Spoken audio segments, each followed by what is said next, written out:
Saudara yang ada di Storehouse maupun yang menyaksikan di Facebook Live dari Anugerah Ministries ya. Hari ini saya membawakan sebuah pesan khotbah yang berjudul Kalau Ku Hidup. Lihat kanan kirinya bilang kalau ku hidup. Ya, yang nonton di Facebook Live juga bisa ketikkan kalau ku hidup gitu ya. Karena judulnya kalau ku hidup, tadi nyanyi kalau ku hidup rasanya tuh pelangin banget gitu ya. Jadi kayak apa ya, benar-benar menghargai ke setiap kebaktian yang kita bisa ikutin saudara ya. Karena kita nggak tahu besok masih ada apa enggak kan gitu ya saudara ya. Ini semua epidemik dunia ini dengan virus corona yang ada membuat kita itu berpikir ulang tentang hidup kita di atas muka bumi ini. Benar apa enggak? Ya, nah saudara, sejak berita tentang virus corona masuk ke Indonesia, harus kita akui mulai ada reaksi dari masyarakat Indonesia ya. Kita lihat banyak orang sekarang hidupnya dalam ketakutan dan kepanikan. Kita lihat ada orang-orang yang panic buying. Mereka beli semua bahan makanan, mereka beli tisu gelondong, mereka beli tisu kotak, tisu basah, mereka beli apa lagi? Hand sanitizer, mereka beli apa lagi sampai kosong di mana-mana. Masker. Saudara, berapa hari yang lalu ya, saya itu pergi ke toko, cari sabun cuci tangan kosong. Saya pergi 3 toko, enggak ada yang jual sabun cuci tangan. Padahal kita itu kan disuruh sering-sering cuci tangan sama Pak Menteri Kesehatan gitu ya. Nah, jadi saudara, ini tuh sedang terjadi. Saudara, buat kita yang percaya sama Tuhan, gak usah ikut-ikutan. Amin. Lihat kanan kirinya bilang gak usah ikut-ikutan. Ya. Karena apa? Karena panic buying ini akan menyebabkan ketidakstabilan. Ya kan? Kalau demand lebih banyak daripada supply, maka hukum ekonomi mengatakan harga barang akan naik. Karena barangnya dianggap langka. Padahal barang itu nggak langka, ada di rumah saudara yang sedang menimbun. Ya kan? Nah, sekarang tentang masker kosong. Gimana dong ketika masker kosong sedangkan benar-benar ada orang yang sakit, batuk, pilek, flu ya kan? Dan dia perlu pakai masker, tapi karena di mana-mana kosong, dia terpaksa tetap harus pergi kerja dalam keadaan sakit dan tidak pakai masker. Ya kan? Saya pikir yang menimbun itu ayo waktunya bertobat massal gitu saudara ya. Karena masker yang ada di rumah saudara itu nggak dipakai buat apa. Sedangkan ada orang yang benar-benar lagi sakit dan memerlukan supaya dia tidak menyebarkan virus kemana-mana. Apalagi kalau dia naik kendaraan umum ya. Nah saudara, jadi kita perlu berpikir ulang tentang apa yang terjadi akhir-akhir ini saudara ya. Nah begitu juga dengan toko-toko yang mungkin tidak mau menjual ya, ditahan supaya bisa menaikkan harga. Apakah benar ini saat dimana kita mengambil keuntungan di tengah kesusahan orang lain? No. Ya. Nah saudara, ini perlu untuk kita renungkan ulang. Karena kalau bisa kami berdoa supaya Indonesia ini cepetan bebas dari virus ini. Amin saudara. Untuk itu seluruh rakyat Indonesia perlu untuk bekerja sama.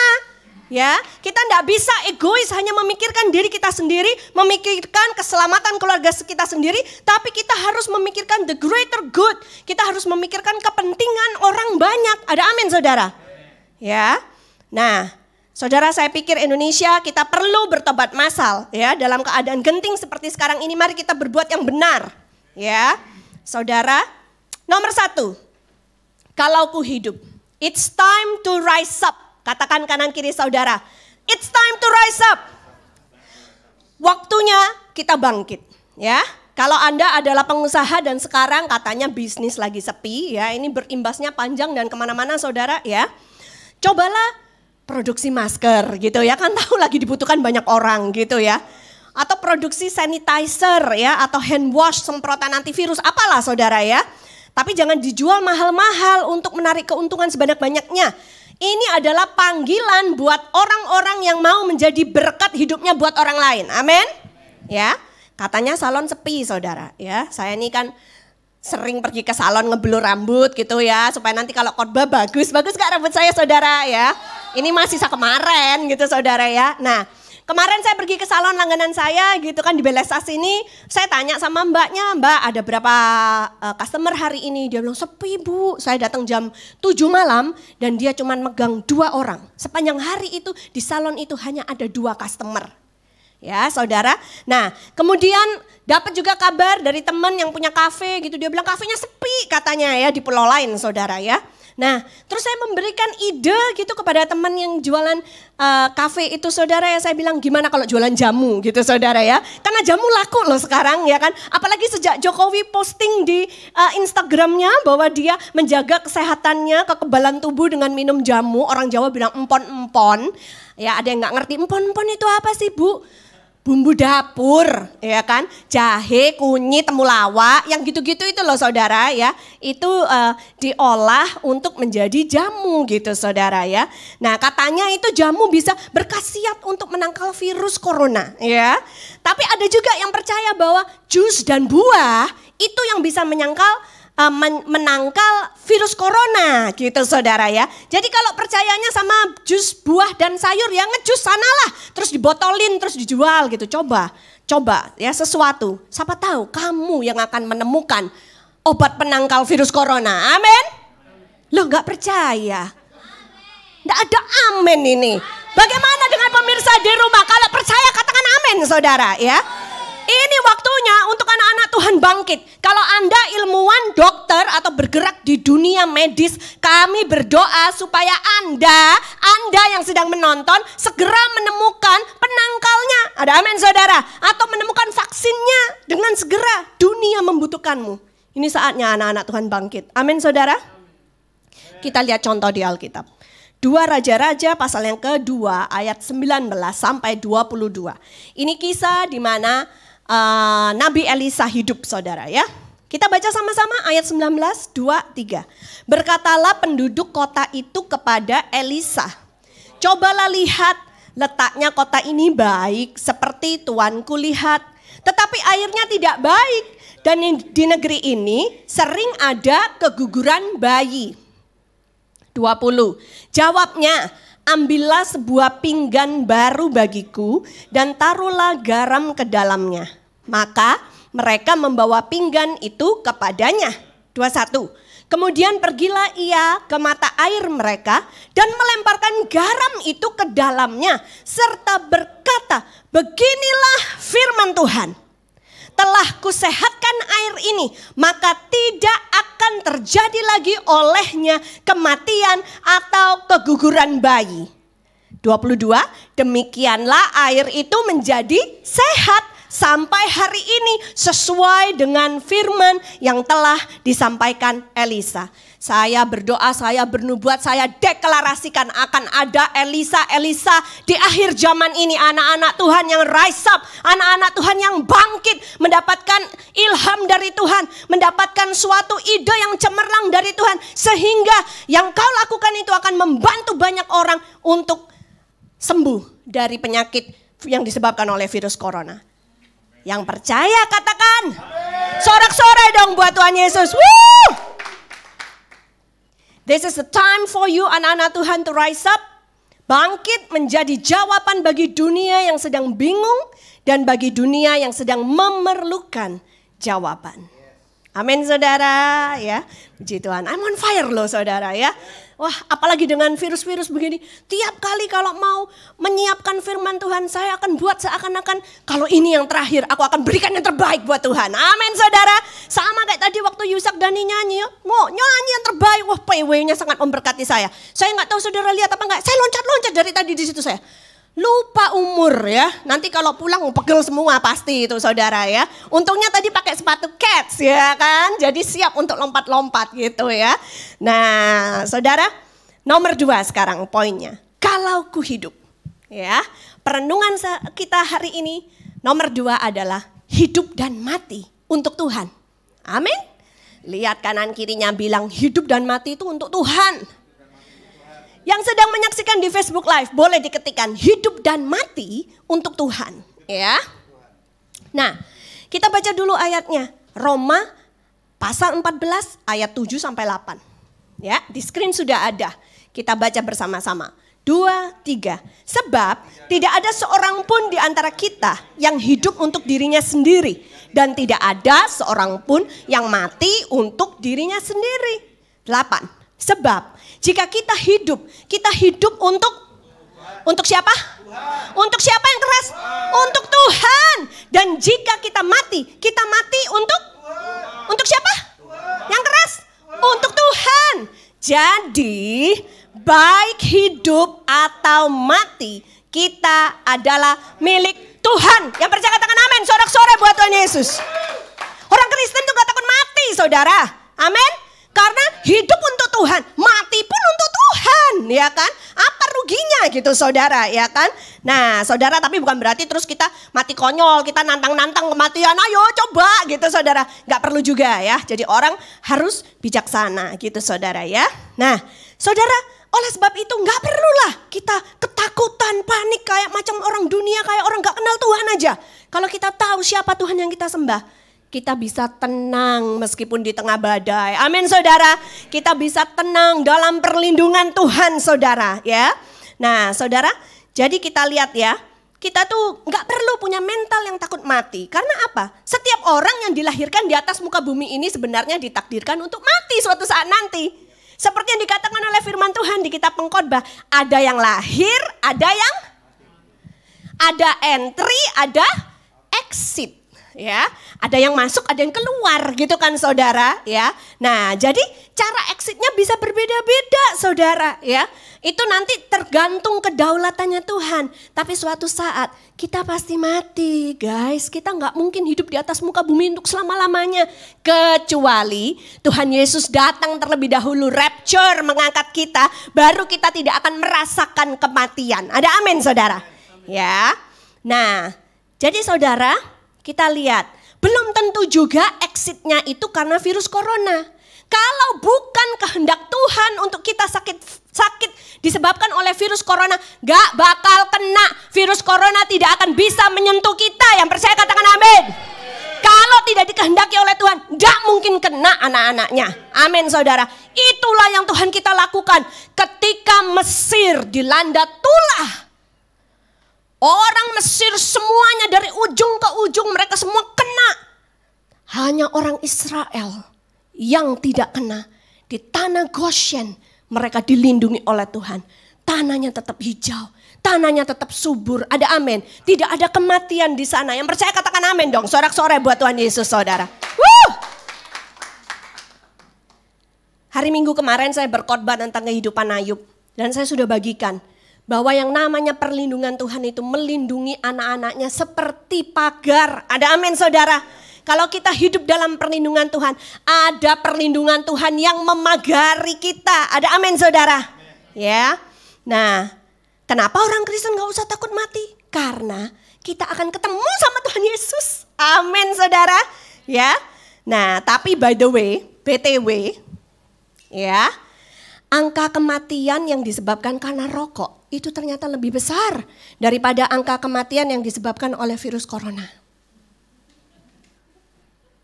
Ini data dari Kementerian Kesehatan Republik Indonesia yang dipublish 11 Juli 2019. Bahwa dalam setahun ada 230.000 orang di Indonesia meninggal karena konsumsi rokok. Itu kalau dibagi 365 hari dalam setahun, dalam sehari, katakan sehari, ada 630 orang yang meninggal gara-gara rokok. Kok gak pernah ada yang panik selama ini?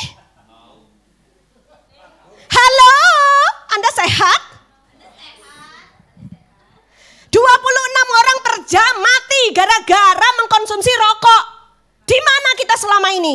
Kok gak ada yang menyuarakan ini? Begitu kena virus corona dikit aja udah, wah, dunia hancur runtuh. Saudara, saya tidak suka melewati ruangan yang penuh dengan asap rokok. Karena saya tidak mau menjadi korban atas asap rokok orang. Saudara harus tahu, perokok pasif itu dampaknya lebih parah daripada orang yang merokok. Jadi lu jangan mau-mau kalau punya pacar rokokan, terus pas rokokan asapnya diseburin ke lu. Jangan mau, ya.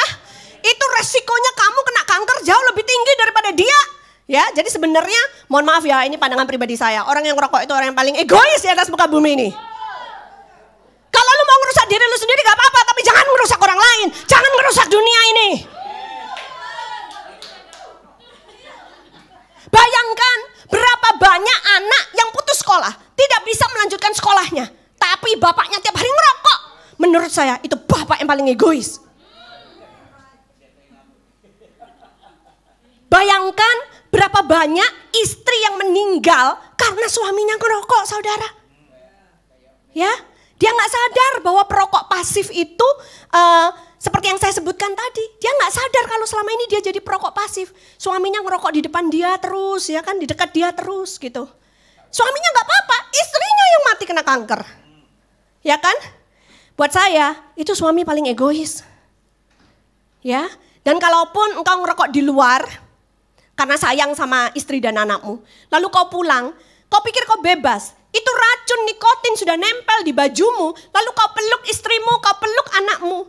Jangan tanya kenapa ada istri dan anak yang meninggal karena kanker. Tanya aja sama peringatan yang ditulis di kotak rokokmu. Jangan tanya sama Tuhan, saudara. Seringkali itu terjadi karena perbuatan manusia yang tidak menyadari bahwa itu salah. Amin, saudara.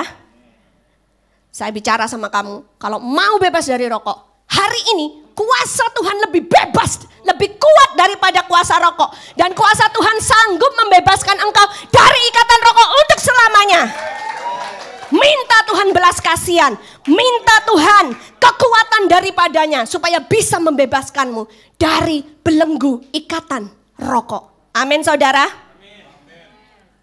Saudara, orang yang sehat katanya kalau terinfeksi virus corona, dalam seminggu dia pasti sembuh. Yang terbunuh itu adalah yang punya infeksi sekunder, paru-parunya memang sudah rusak. Paru-parunya sudah ada kendala. Yaitu tadi kalau kena asap rokok, paru-parunya bermasalah kan. Terus kena virus corona. Nah, meninggalnya bukan karena virus corona. Dia cuma trigger aja. Meninggalnya karena gagal paru-paru. Paru-parunya kerendam. Gak bisa dikeluarin, dahaknya terlalu kental. Itu yang terjadi sekarang ini, saudara. Ya, makanya jaga paru-parumu, jangan dirusak oleh asap rokok. Yang setuju katakan amin. 1 Korintus 6 ayat 19 sampai 20. Saya belum pernah loh khotbah tentang rokok ya, baru sekali ini, saudara ya. Selama saya jadi pastor, baru kali ini saya ngomong soal rokok. 1 Korintus 6 ayat 19 sampai 20. Banyak yang perokok-perokok itu, mana ayatnya Bu kalau di Alkitab gak boleh ngerokok. Ya memang gak ada disebutkan jangan merokok. Karena di zaman Alkitab ditulis belum ada yang menciptakan rokok gitu, saudara ya. Nah, jangan tanya juga mana ayatnya Bu yang mengatakan bahwa kita boleh naik pesawat. Zaman Alkitab ditulis belum ada pesawat. Ya kan? 1 Korintus 6, 19 sampai 20 kita baca sama-sama. 2, 3. Atau tidak tahukah kamu bahwa tubuhmu adalah bait Roh Kudus yang diam di dalam kamu. Roh Kudus yang kamu peroleh dari Allah. Dan bahwa kamu bukan milik kamu sendiri. 20. Sebab kamu telah dibeli dan harganya telah lunas dibayar. Karena itu muliakanlah Allah dengan tubuhmu. Ada amin. Bagaimana rokok yang merusak tubuh kita ini bisa kita anggap teman. Muliakanlah Allah dengan tubuhmu. Kalau tubuhmu sehat, kau bisa muliakan Allah lebih lama lagi. Ada amin, saudara. Ya, jadi jangan rusak tubuh kita sendiri. Ya. Sekarang masuk ke poin yang ketiga. Kalau ku hidup, ya. Kalau ku hidup, hidupku itu untuk memberi buah. Ada amin, saudara. Lihat kanan kirinya, bilang untuk memberi buah.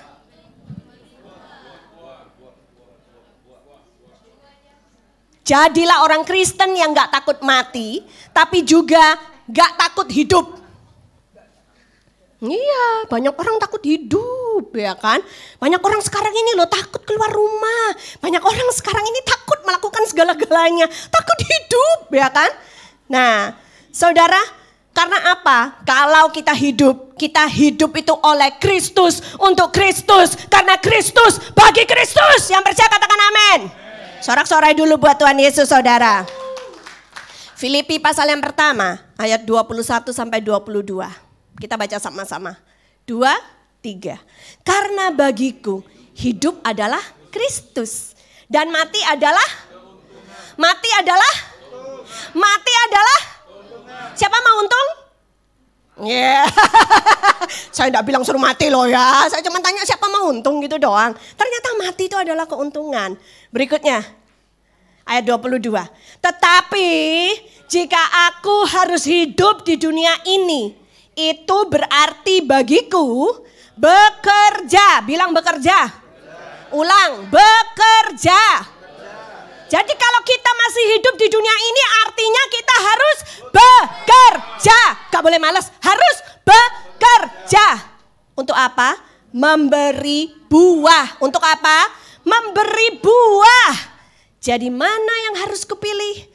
Aku tidak tahu. Itu kata Rasul Paulus. Mati adalah keuntungan. Wow, katakan wow gitu. Ya. Kalau mati adalah keuntungan, enak berarti dong ya. Untung buat yang pergi saudara. Karena buat yang pergi, dia sudah selesai penderitaannya di atas muka bumi ini. Dia udah enggak usah nyapu ngepel lagi, dia enggak usah mikir lagi besok mau makan apa, dia enggak usah mikir lagi cari duit di mana gitu kan saudara. Hah? Oh, sudah enggak bayar cicilan kata Pastor Daniel. Tiba-tiba lunas gitu kan saudara ya. Terserah nanti keluarganya yang meneruskan cicilan gitu saudara ya. Karena memang kesusahan itu adalah milik yang hidup ya. Untung itu buat yang pergi saudara. Tapi yang ditinggal memang sedih saudara ya. Karena merasa kehilangan gitu saudara ya. Jadi kalau yang ditinggal nangis ya maklumin aja lah, namanya orang juga sedih karena harus berpisah gitu saudara. Sementara waktu. Amin saudara. Buat yang mati, ya mati dalam Tuhan itu indah saudara. Masuk dalam peristirahatannya Tuhan loh saudara. Wow, katakan wow dong. Istirahat saudara. Saya mau istirahat saudara. Karena saya sering merasa capek saudara ya. Coba bayangin, Minggu khotbah, Senin khotbah di kantor sekretariat Anugerah Ministry, Selasa komsel harus masak, Rabu kemarin siaran di Facebook Live Anugerah Ministry, Kamis khotbah lagi saudara ya kan. Kadang-kadang saya merasa capek sebagai manusia. Kayaknya kok enak kalau Tuhan menjanjikan peristirahatan gitu saudara ya. Memang benar indah banget saudara ya. Nah tapi kalau belum waktunya mati, gak usah minta mati ya, amin saudara. Karena apa? Kalau belum diizinkan Tuhan mati, itu artinya apa? Tanya apa dong? Belum selesai. Hah? Belum selesai tugasmu di atas muka bumi ini. Masih ada pekerjaan yang harus kau lakukan. Pekerjaannya macam apa? Apa tadi yang kita baca? Memberi buah. Memberi buah itu artinya apa? Memberi buah itu artinya hidup berarti, berdampak, menjadi berkat buat orang lain. Itu loh artinya memberi buah. Buah itu saudara dipetik untuk dinikmati oleh orang lain. Jangan disimpan sendiri, buahnya bakal busuk. Ya, kita punya seorang rekan hamba Tuhan, Pak Suwito Adi ya, yang beberapa saat yang lalu datang dari Lampung ke sini. Dia kan suka bikin perkebunan gitu ya, kebunnya banyak saudara. Sekali kalau panen gitu buahnya banyak banget. Gak mungkin bisa dia habisin sendirian untuk dia dan keluarganya. Pasti bakal busuk. Yang dia lakukan ya dia harus bagi-bagi. Kalau bisa dijual laku ya laku dijual, kalau enggak dia bagikan untuk memberkati orang lain. Ada amin saudara. Itu loh artinya hidup memberi buah. Amin saudara. Ya, nah lanjut saudara ya. Hidup itu saya renungkan adalah between the past and the future. Katakan between the past and the future. Antara masa lalu dengan masa yang akan datang. Kita itu manusia yang hidup di antara dua dimensi waktu ini. Masa lalu dengan masa yang akan datang.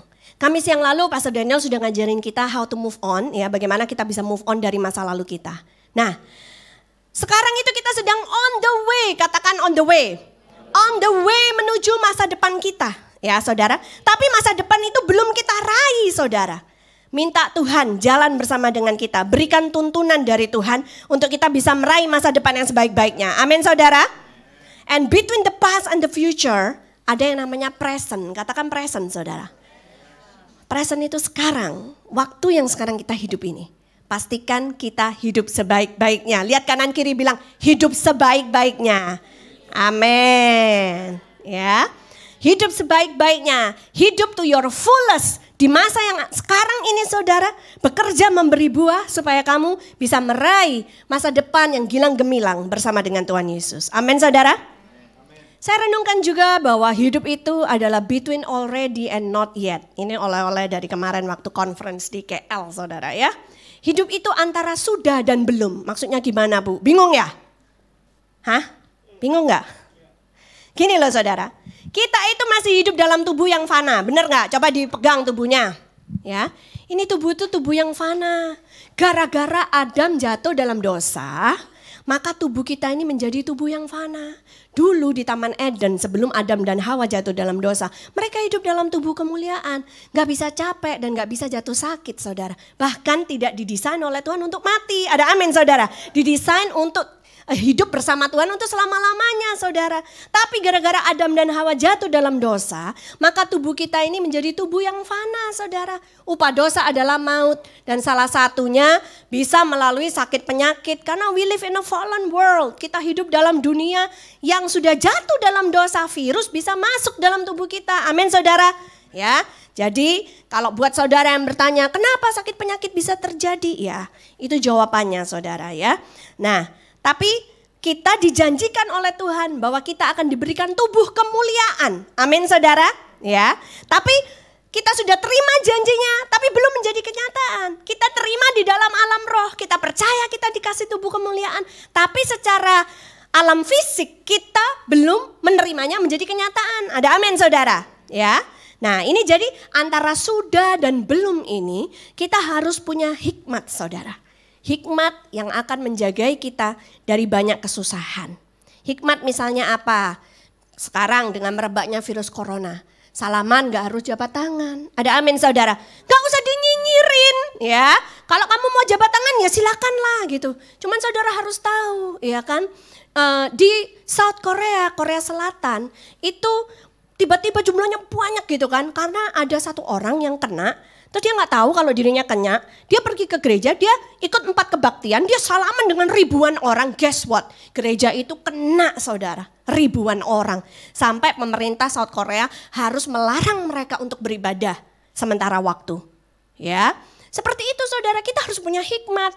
Kemarin berapa hari yang lalu juga ada berita sebuah gereja di Washington DC di Amerika ya. Pastornya tuh baru traveling pulang dari luar negeri gitu kan ya. Semangat dong hari Minggu ketemu dengan jemaatnya, wah salaman dengan banyak orang gitu saudara. Meremehkan apa yang sudah diberitahukan oleh UNICEF ya kan saudara ya. Jadi akhirnya apa yang terjadi saudara? Akhirnya dia tanpa sadar menularkan kepada jemaat-jemaatnya. Sampai pemerintah Amerika harus memberikan larangan sementara waktu tidak boleh beribadah. Ya harus dikarantina dulu masing-masing. Nah jadi mengingat hal itu alangkah baiknya kalau kita mengikuti aja lah. Sudah Pak Jokowi bilang, sudah Menteri Kesehatan bilang. Kamu percaya enggak bahwa pemimpin negara itu ditaruh berdasarkan kedaulatannya Tuhan. Amin. Dan kita sebagai anak-anaknya diminta untuk mentaati patuh kepada pemimpin negara kita. Amin saudara. Jadi ya taati aja apa yang sudah dianjurkan oleh mereka. Ya, jangan dibilang kok kita nggak seperti Tuhan Yesus ya, kok nggak mau salaman sama orang. Apalah artinya sebuah jabat tangan kalau hatimu dongkol? Bentuk salam itu bukan hanya dengan berjabat tangan. Ada amin saudara. Kalau kau jabat tangan tapi hatimu dongkol ya percuma saja, shalommu nggak nyampe ke hati orang itu. Ya kan? Tapi kalau kau bilang shalom begini, orang Yahudi shalom begini saudara, ya kan? Nyampe lah ke dalam hati orang itu kalau kau ucapkan dengan tulus hati. Ada amin saudara. Ya, jadi punyailah hikmat, sering-sering cuci tangan, jangan sentuh wajah dengan tangan yang kotor, berjemur di bawah sinar matahari ya, sering cuci baju dan handuk saudara ya, semua yang disebutkan itu. Yang sudah saudara baca di WhatsApp grup saudara ya. Makan buah dan sayur. Kalau yang percaya vitamin silakan minum vitamin. Yang percaya jamu silakan minum jamu. Nggak usah berantem ya kan saudara. Kita punya kepercayaan kita masing-masing loh gitu loh saudara ya. Nah jadi lakukan saja dalam nama Yesus. Percaya bahwa itu akan menaikkan ketahanan tubuhmu. Amin saudara. Nah nomor 4 dan nomor yang terakhir. Kita akan menerima tubuh kemuliaan. Amin saudara ya. 1 Korintus 15 ayat 40. Cepat-cepat saudara ya. Baca bersama-sama, 2, 3. Ada tubuh sorgawi dan ada tubuh duniawi. Tetapi kemuliaan tubuh sorgawi lain daripada kemuliaan tubuh duniawi. Ya, berikutnya. 1 Korintus 15, tunggu. 2 sampai 44. 42 dulu. Demikianlah pula halnya dengan kebangkitan orang mati. Ditaburkan dalam kebinasaan, dibangkitkan dalam ketidakbinasaan. Watch this. Kalaupun anak Tuhan meninggal, dia ditaburkan, dikuburkan ke dalam tanah dalam kebinasaan. Tapi suatu hari dia akan dibangkitkan dalam ketidakbinasaan. Ada amin saudara. Seperti Tuhan Yesus masuk ke kubur, dibangkitkan kembali. Kuasa kebangkitan yang sama suatu hari kelak akan membangkitkan kita. Dan kita diberikan tubuh kemuliaan. Amin saudara. Ayat berikutnya. Ditaburkan dalam kehinaan. Dibangkitkan dalam kemuliaan. Ditaburkan dalam kelemahan. Dibangkitkan dalam kekuatan. Yang percaya katakan amin. Ayat berikutnya 44. Yang ditaburkan adalah tubuh alamiah. Yang dikubur ketika anak Tuhan meninggal dunia adalah tubuh fisik yang alami. Tetapi yang dibangkitkan adalah tubuh rohania. Jika ada tubuh alamiah, maka ada pula tubuh rohania. Belajar sesuatu malam hari ini saudara? Amin. Berikutnya. 1 Korintus 15 ayat 47. Masih di pasal yang sama. Kita baca bersama-sama. 2, 3. Manusia pertama berasal dari debu tanah dan bersifat jasmani. Manusia kedua berasal dari sorga. Manusia pertama ini bicara tentang Adam. Dia berasal dari debu dan tanah. Ketika Tuhan ciptakan dia, materialnya itu debu dan tanah saudara. Sebenarnya benda mati tapi dihembuskan nafas oleh Tuhan. Dihembuskan nafasnya menjadi hidup. Dihembuskan rohnya yang hidup. Nah kalau manusia yang kedua ini berbicara tentang Tuhan Yesus. Dia berasal dari sorga. Ada amin saudara. Sudah hampir selesai. Berikutnya. 1 Korintus 15 ayat 49. 2, 3. Sama seperti kita telah memakai rupa dari yang alamiah, demikian pula kita akan memakai rupa dari yang sorgawi. Amin saudara. Ya. Berikutnya. 1 Korintus 15, 51 sampai 58. Sesungguhnya aku menyatakan kepadamu suatu rahasia. Kita tidak akan mati semuanya. Tetapi kita semuanya akan diubah. Yang percaya katakan amin. Dalam sekejap mata. Pada waktu bunyi nafiri yang terakhir. Sebab nafiri akan berbunyi. Dan orang-orang mati akan dibangkitkan. Dalam keadaan yang tidak dapat binasa. Yang percaya katakan amin. Berikutnya. Dan kita semua akan diubah. Karena yang dapat binasa ini, tubuh yang fana ini dapat binasa, harus mengenakan yang tidak dapat binasa. Ini tubuh kemuliaan saudara. Yang dapat mati ini harus mengenakan yang tidak dapat mati. Ada amin saudara. Berikutnya, dan sesudah yang dapat binasa ini mengenakan yang tidak dapat binasa, dan yang dapat mati ini mengenakan yang tidak dapat mati, maka genaplah firman Tuhan yang tertulis. Maut telah ditelan dalam kemenangan. Hai maut, di manakah kemenanganmu? Hai maut, di manakah sengatmu? Sengat maut ialah dosa dan kuasa dosa ialah hukum Taurat. Tetapi syukur kepada Allah yang telah memberikan kepada kita kemenangan oleh Yesus Kristus Tuhan kita. Karena itu saudara-saudaraku yang kekasih, berdirilah teguh, jangan goyah dan giatlah selalu dalam pekerjaan Tuhan. Sebab kamu tahu bahwa dalam persekutuan dengan Tuhan, jerih payahmu tidak sia-sia. Yang percaya katakan amin. Sorak-sorai buat Tuhan Yesus saudara. Mari saudara, saya undang saudara bangkit berdiri. Saudara, saya sungguh berharap malam hari ini tidak ada lagi di antara kita yang hidup dalam ketakutan. Biarlah malam hari ini kita semua belajar bahwa kalaupun diizinkan oleh Tuhan untuk mati, Mati dalam Tuhan itu indah. Dan ada janji bahwa kita akan dibangkitkan dan diberikan tubuh kemuliaan yang tidak bisa binasa, yang tidak bisa mati. Amin saudara. Ya, jadi saudara, janji-janji Tuhan luar biasa. Between already and not yet, do your best, give your best. Make sure every day count. Pastikan setiap hari itu berharga. Amin saudara. Kita bangkit berdiri, kita berdoa bersama-sama.